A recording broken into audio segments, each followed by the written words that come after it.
अच्छा जी, अबुल मार्री साहब उसके बाद इस्लाम इनवाइटर हैं, फिर हुसैन हसनी साहब हैं, फिर सलाम सभी जॉनथन हजरात को। फिर जॉनथन है। मुफ्ती वालेकुम साहब सलाम जी। सलाम, शालोम। जी हाँ, कैसे हैं, खैरियत? बड़े अरसे बाद अल्हम्दुलिल्लाह। आपसे गुफ्तगू हो रही है। जी हाँ, मैं खुद बड़े अरसे बाद आ रहा हूँ। चलिए, जी, कैसे हैं आप? बिल्कुल ठीक-ठाक, अल्हम्दुलिल्लाह। मौजू से हट के कुछ गुफ्तगू की जा सकती है आपसे, या बेहतर ये रहता कि आप मौजू पे रहते, लेकिन अगर मुख्तसर गुफ्तगू करनी है तो मौजू से हट सकते हैं। जी।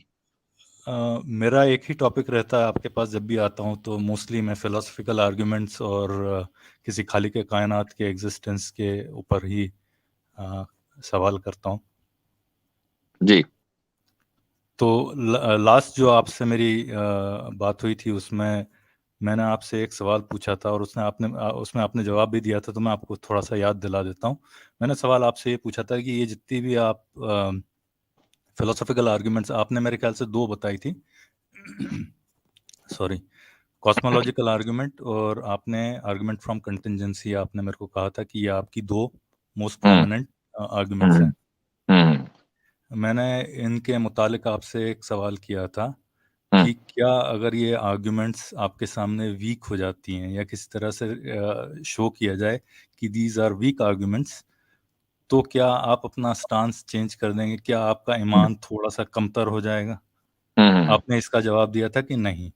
हुँ। तो फिर मेरा ये इस पे सवाल बनता है कि फिर आप ये आर्ग्यूमेंट्स क्यों लाते हैं? क्योंकि आपके लिए, मेरे नज़दीक ये फिर अपने डिसऑनेस्टी हो लिए गई। नहीं। अबुल मारी साहब, ये आर्ग्यूमेंट्स हम अपने लिए नहीं लाते।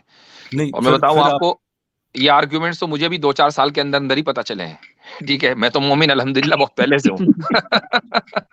तो, तो हम अगर आप सबको ये समझ रहे हैं कि मेरा ईमान इन आर्ग्यूमेंट्स के ऊपर है, तो फिर मुझे 2 साल पुराना मोमिन होना चाहिए। ये आर्ग्यूमेंट्स तो हम आपके लिए लेकर आते हैं। नहीं, पर मेरा ये आपसे कहना है कि अगर ये आर्ग्यूमेंट्स आप उनके लिए लाते हैं जो या तो ठीक है, चलिए मान देखिए लीजिए अबुल कि मोहरी साहब, मैं थोड़ा क्लियर कर देता हूँ।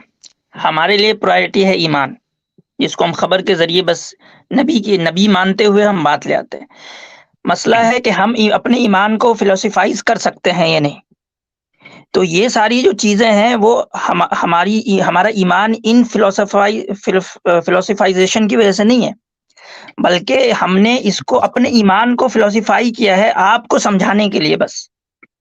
तो इसके इसके गलत होने या सही होने से हमारे ईमान पे कोई क्वेश्चन नहीं आता, क्योंकि हमने ईमान जो है वो अपनी इस फिलॉसफी की बुनियाद पे नहीं लाए।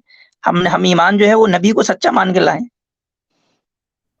अच्छा, तो फिर ये इसमें भी एक परेशानी है कि अगर सिर्फ ईमान ही आपके लिए हक है, या कह लीजिए किसी भी इंसान के लिए है, ईमान से ही अगर उसका वो हक की तरफ जा सकता है, तो फिर आप मिर्ज़ा गुलाम अहमद को भी नहीं आप गलत कह सकते। फिर आप उस इंसान को भी गलत नहीं कह सकता जो उठकर नबूवत का दावा करता है और कहता है कि हर 5 साल बच्चे को कत्ल कर देना, ये मेरे पास वही आई है। आप हुँ। कह सकते किसी बुनियाद पे, अबुल क्योंकि वो तो मौली उसका साहब, ये ईमान तो है। हमारे बुनियादी ईमान के खिलाफ है ना, क्योंकि नहीं, वो हम ये ईमान रखते हैं कि आपका बुनियादी ईमान है। मैं तो उस बंदे की बात कर रहा हूँ जिसका ईमान ये है। आप उसको कैसे गलत करार दे तो सकते हैं? हर कोई तो फ्री है ना अपने एतबार से। दुनिया में देखें, आज से 6,000 से ज्यादा मज़ाहिब हैं, तो हर कोई फ्री है अपना ईमान चूज करने के लिए। तो फिर आपका आपका इस पे जो आप ऑब्जेक्टिव या एब्सोल्यूट करेक्टनेस जो का आपका दावा है, वो तो गलत तो साबित हो गया है यहाँ पे। कैसे गलत हमारा साबित होगा? दावा है ना, ये भी तो हमारा क्यों दावा नहीं? है ना। जी, वो क्यों गलत होगा? हमारा हमारा ईमान है कि भाई इस्लाम के अलावा सारे मज़ाहिब गलत हैं। तो हाँ, ये तो हम सब्जेक्टिव ये दावा है दावा ना। थोड़ी ना कर रहे हैं कि ये इस्लाम के अलावा सब्जेक्टिव दावा है। ये सब्जेक्टिव दावा है। हमारा दावा है ना, तो हमारे लिए है ये दावा। हम ये दावा आपके ऊपर ठूस नहीं रहे ना, या गन पॉइंट पे नहीं कह रहे हैं कि आप भी मानो। आपको तो हम पूरी हम्म। आज़ादी दे रहे हैं कि आप हमारे इस दावे को मत मानिए और डिसएग्री करते हुए ईमान मत लाइए। आसिम भाई, आपको एब्सोल्यूट और ऑब्जेक्टिव और सब्जेक्टिव में डिफरेंस मालूम है क्या होता है? बिल्कुल पता है। ठीक है, तो फिर ये ऑब्जेक्टिव नहीं हुआ, राइट? नहीं ऑब्जेक्टिव एब्सोल्यूट क्या हुआ। होता है? आप डिफाइन करिए थोड़ा, नहीं, मैं ऑब्जेक्टिव होता क्या है? आपने आपने बोला आपको मालूम है, तो आप हमें वैसे मैं पता है, आपको। लेकिन आपको लग रहा है पता नहीं है, इसलिए आप कंफ्यूज हो रहे हैं। नहीं सर, नहीं सर। ठीक है, चलिए, मुझे नहीं मालूम, आप बता दीजिए। तो मतलब अभी तक हवा में बातें कर रहे थे आप, को नहीं मालूम था? मेरे ख्याल से आप ये वाली बात जो भी आपने कही है, ये ऑब्जेक्टिवली झूठ है। क्यों? क्या ख्याल है? ये सब्जेक्टिवली झूठ है। दोनों में से कौन सा मुंतखब करेंगे अबुल मारली साहब? नहीं, क्या मैं आपको नहीं कहूंगा पता? कि ये ये आपको ना कलेक्टिवली पता होना मैंने ऑब्जेक्टिवली मैं झूठ है कि सब्जेक्टिवली झूठ है? मेरा जो ये कहना है वो मेरे हिसाब से सब्जेक्टिवली सही है, और उसको अगर आप तस्लीम करें तो फिर वो कलेक्टिवली सही हो सकती है। आपको आपको सब्जेक्टिव और ऑब्जेक्टिव के दरमियान फर्क पता है ना? आपको पता है ना? सब्जेक्टिव और और ऑब्जेक्टिव के बीच अच्छा, और गुफ्तगू आपसे हो रही है, मान लीजिए अगर आसिम भाई ने कोई डेफिनेशन दे दी, आपने डेफिनेशन का इनकार कर दिया, तो हम ये चाहते हैं कि आप डिफाइन कर दें ताकि उसी की रोशनी में फिर बात हो। जी नहीं, मैं ये कह रहा हूँ आपसे कि चलिए ठीक है, मैं बता देता हूँ। सब्जेक्टिव जी जो है वो इंडिविजुअलिस्टिक है, राइट? हर पर्सन का एक सब्जेक्टिव ओपिनियन हो सकता है, सब्जेक्टिव एक सोच हो सकती है। ठीक है, चलिए ये सब्जेक्टिव हो गया। ऑब्जेक्टिव वो है जो इंसानी नज़रिए से अलहदा है, उस पे इंसानी नज़रिए का कोई फ़र्क नहीं पड़ेगा, तो वो ऑब्जेक्टिव हो गई। ठीक है, तो ये ऑब्जेक्टिव हो गई। और मिसाल दीजिए एब्सोल्यूट ऑब्जेक्टिव की, क्या है मिसाल? अभी मेरे जहन में नहीं है, पर आप समझ लीजिए कि उसका उसका इंसानी सोच से उस पर कोई फर्क नहीं पड़ेगा। जैसे कह लीजिए कि एक गैलेक्सी है कोई, वो एग्जिस्ट करती है, राइट? कुछ इंसान कहेंगे कि नहीं, क्योंकि मैं वो देख नहीं सकता इसलिए वो एग्जिस्ट नहीं करती है। कोई कहता है कि हाँ नहीं, मेरे अपने किसी किसी तरीके से मैं उसको देख सकता हूँ, किसी भी जो भी एक उसके पास मीन्स है वो उस मीन्स से उसको देख सकता है। वो कहता है कि नहीं, ये तो एग्जिस्ट करती है, राइट? ये दो अलग अलग नजरिए हो गए, पर वो अच्छा, मुझे एक्चुअली मुझे में एक सवाल एग्जिस्ट का कर जवाब रही है। दीजिए, मुझे एक बात एक्चुअली में सवाल का एग्जिस्ट जवाब कर रही है, दीजिए। वो ऑब्जेक्टिव उसका ठीक है, ठीक एग्जिस्टेंस है, हो गया बेसिकली। ठीक है। हक के खिलाफ बगावत करनी चाहिए या नहीं करनी चाहिए? हक के खिलाफ। मैं एग्जैक्टली क्लियर नहीं हूँ कि हक के खिलाफ बगावत से क्या आपकी मुराद है। नहीं, एक चीज हक है, कोई भी चीज हो सकती है, वो कोई मैं गवर्नमेंट हो मैं सकती है, वो कोई नजरिया हो सकता है, वो कुछ भी हो सकता है। हक नहीं, मैं के खिलाफ हक के बगावत खिलाफ होनी और चाहिए या बगावत, नहीं होनी चाहिए? हक के खिलाफ और बगावत का तो कोई सेंस ही नहीं बनता मेरे ख्याल है। आपकी प्रोक्लिविटी होना चाहिए हक की तरफ जाने की। यानी बगावत, आप इस चीज को मसलन आप, जरूरी नहीं, हाँ जरूरी नहीं है कि आप यानी जो है हमेशा हक। मैं अगर ये कहूं कि हक के खिलाफ बगावत करना गलत है, क्या मैं गलत हूं? हक के खिलाफ बगावत करना गलत है, क्या आप गलत हैं? मेरे ख्याल से गलत नहीं है। और ठीक। अब हाँ। ये जो हक के खिलाफ बगावत करना गलत है, ये जो मैंने स्टेटमेंट दिया, ये ऑब्जेक्टिवली ट्रू है। आप भी इसको सही मान रहे हैं, मैं भी सही मान रहा हूं, और दुनिया के सारे लोग इसको सही मानेंगे। लेकिन हक की जो डेफिनेशन है, हक को हम किस चीज को हम हक समझ रहे हैं, ये सब्जेक्टिव हो सकता है। ठीक है, तो हम, यानी आपकी ओपिनियन ये है कि इस्लाम हक नहीं है, हमारी ओपिनियन ये है, और हमारी ओपिनियन ही हमारा एतकाद ये है कि इस्लामी हक है। लेकिन अगर ये साबित हो जाए कि इस्लामी हक है, तो फिर उसके खिलाफ बगावत करना गलत होगा। नहीं, तो यही तो यही हम सब्जेक्टिविटी आ ऑब्जेक्टिव गई, और राइट? सब्जेक्टिव दोनों में दोनों पर यकीन रखते हैं। कोई चीज, कोई देखिए देखिए ज़ाब्ता आप ऐसा मैं हो सकता है कि जो ऑब्जेक्टिवली ट्रू हो, लेकिन उसकी जो इंटरप्रिटेशन है वो सब्जेक्टिव हो सकती है। एम आई देखिए करेक्ट नहीं, आसिम भाई? आपने जो कहा वो सही जी कहा है, मुफ्ती साहब, उसमें काफी हद ज्यादातर तक। जो इंटरप्रिटेशन होती है तस्वुरात की, वो सब्जेक्टिव ही होती है। जैसे कि काइंडनेस है, काइंडनेस एक ऑब्जेक्टिव चीज है, लेकिन जब उसकी इंटरप्रिटेशन करेंगे तो वो बहुत सब्जेक्टिव हो सकती है। जी अबुल मोहरी साहब। हाँ नहीं, जी मैं कह रहा हूँ मुफ्ती साहब ने जो बात कही है उनकी काफी बातों से मैं काफी हद तक जो है वो अग्री करता हूँ। पर मैं कह रहा हूँ कि ये जो सब्जेक्टिविटी है, ये इंटरप्रिटेशन, ये आपके आप क्लैरिटी से कह नहीं सकते कि ये एक कोई मजहब नहीं, जो अगर है आपके वो पास उसका हक है। सबूत है तो आप क्लियरिटी कैसे, देखिए हमारे और आपके दरमियान फर्क ये है कि आपने आपकी, आपने अभी मैं बता रहा आपने हूं अभी आपको, हमारे और आपके दरमियान जो फर्क है वो ये है कि आपके दावे की बुनियाद दलील ना होना, ये आपके दावे की बुनियाद हो जाती है। दलील नहीं है, लिहाजा मेरा दावा ये है। और हमारे नजदीक जो हमारा दावा है उसकी दलील भी मौजूद है, और वो दलील, सबसे बुनियादी दलील, वो है रसूल अकरम सल्लल्लाहु अलैहि वसल्लम की जात, और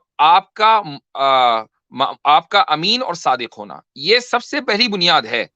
आप गुलाम अहमद कादियानी को लिया है, उसको लिया है, उसको लिया है, हम नबूवत की जो बात होती है तो फौरन जात की बात सामने आएगी कि क्या वो सादिक और अमीन अपनी जिंदगी में वो शख्सियत थी या नहीं थी। अगर थी, और ऐसी सादिक और अमीन के कभी उसने खिलाफ वर्जी नहीं की, अमानत की, और कभी उसने झूठ नहीं बोला, तो जाहिर है उसकी बात को फिर तस्लीम किया जाएगा।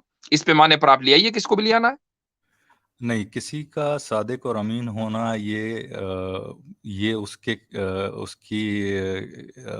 जो हक लेके आया है, मतलब उसका वो नहीं है, मयार नहीं है। बेसिकली कोई किस चीज सादिक का और मयार अमीन नहीं है? हुआ, मैं ये कह रहा हूँ कि अगर ये आपका जो क्लेम है या उसका जो क्लेम है, उसका सादिक और अमीन होना वो उस क्लेम का सही होने का मयार नहीं है।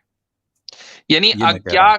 क्या किसी गवाह का कोई या किसी खबर देने वाले का आपको खबर देना और उस खबर की सच्चाई को जानने का मयार ये नहीं है कि खबर देने वाला सादिक और अमीन है, या यह मयार होना चाहिए कि ये कितना ताकतवर है, कितने इसकी बॉडी के ऊपर मसल्स हैं, कितना खाना खाता है, या इस तरह की चीजें मयार बनेंगी?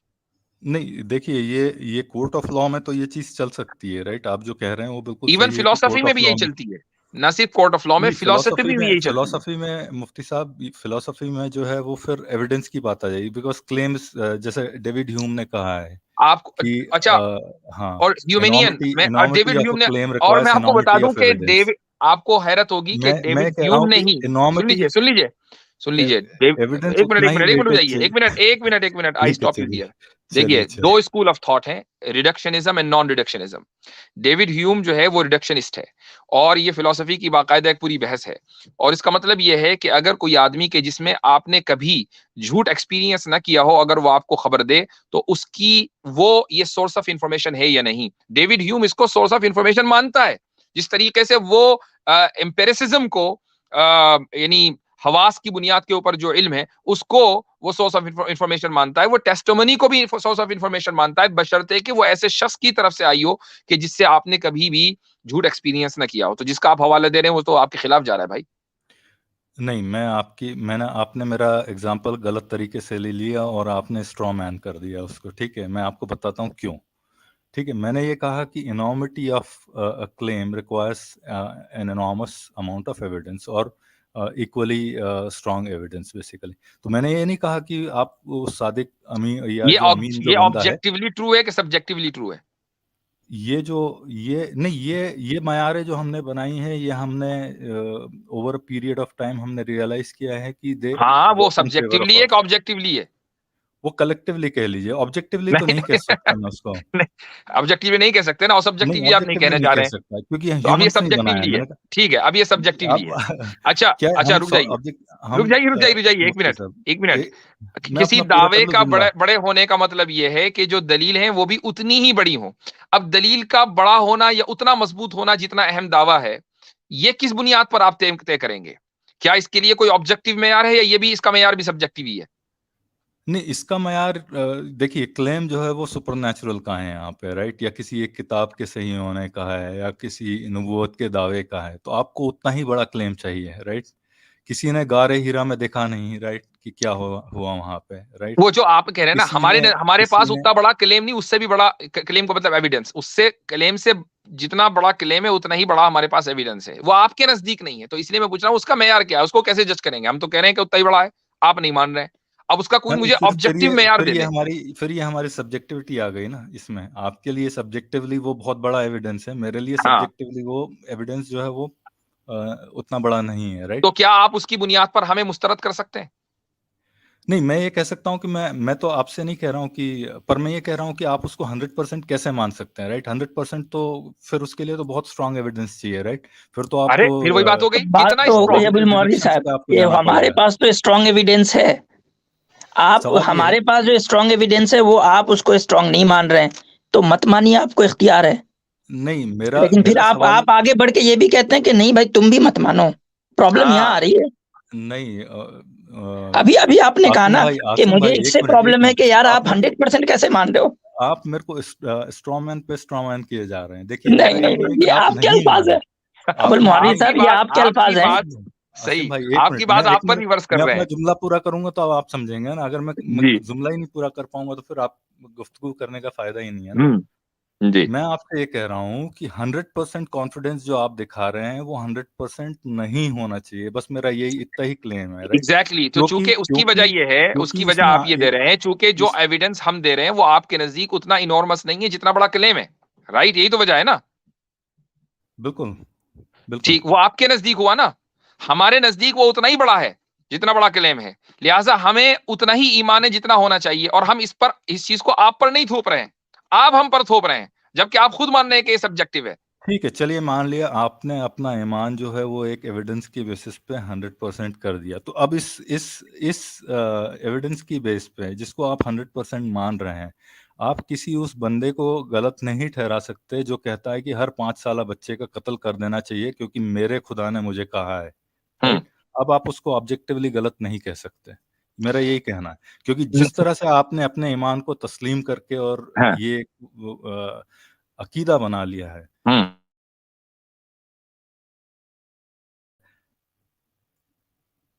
मुफ्ती साहब, आपको आवाज आ रही है मेरी? शायद स्ट्रीम यार्ड को कुछ परेशानी सी हो गई अपनी गुफ्तगू से। अभी ग्लिच आया था, फिर नॉर्मल हो गया जी। हाँ, ये क्या हुआ? अच्छा, कुछ स्ट्रीम यार्ड का कुछ थोड़ा सी परेशानी अच्छा, हुई मेरे ख्याल से। ठीक है। लास्ट पॉइंट है, चूंकि और भी लोग हैं, हाँ, और बिल्कुल, माशाल्लाह बिल्कुल। आज मैं सॉरी, आज मैं तो आज आपके थोड़े टॉपिक से आज अलग तो चला बड़े-बड़े गया। चौधरी आए हुए हैं भाई, तो मैं पीछे देख रहा हूँ। रुक जाइए जरा। तो चलिए, नहीं, आपसे गुफ्तगू करके मैं हमेशा कहता हूँ मुफ्ती साहब कि आपसे बात करके मुझे हमेशा अच्छा लगता है और आपकी बड़ी इज्जत करता हूँ। आसिम भाई, आपकी भी कुछ गलत बयानी की हो मैंने, कुछ गलत कहा हो तो माफी चलें, चाहूंगा। No problem, thank you. फिर बाद में बात करते हैं आपसे। चलें जी।